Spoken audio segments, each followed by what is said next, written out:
అన్ని దానముల కన్నా అన్నదానం విన్నా. ఏం చెప్పారు? గజతురగ సహస్రం గోకులం కోటి దానం. 1000 ఏనుగులు 1000 గుర్రాలు ఏనుగులంతా కూడా ఇచ్చినా కూడా ఇంకొకటి ఇవ్వలేదే అనే ఆత్రం ఉంటుంది. ఉభయ కుల విశుద్ధం కోటి కన్యా ప్రదానం. 2 కుటుంబాలని కలిపే కోటి కన్యాదానం చేసినా నాకు పెట్టిపోతలు పెట్టలేదు, నాకు బంగారం పెట్టలేదు, నాకు చాయ్ కాఫీలో మర్యాద ఇవ్వలేదని కోరుకుంటాం. కనుక రజిత పాత్రం మేదిని సాగరాంతరం వజ్ర వైడూర్య మణివేదకాలన్నీ కూడా ఆకాశమంత ఎత్తుకు పోసి పాతాళమంత లోతుకు పోసి ఇచ్చినా, ఏమండి మీరు ఇస్తున్నారు కదా, మీ చేతిలో ఉంగరం ఉంది, అది కూడా ఇవ్వండి అని అడుగుతారు. కానీ ఒకే ఒక్క ముద్ద అన్నం ఎక్కువైతే ఏం చెప్తాం? చాలు. లోపల వైశ్వానరుడు ఉంటాడు.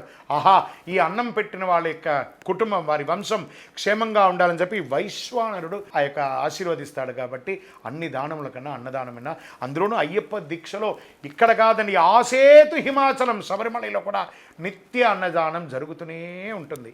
శరణమయ్యప్ప. అన్నదాన ప్రభువే శరణమయ్యప్ప.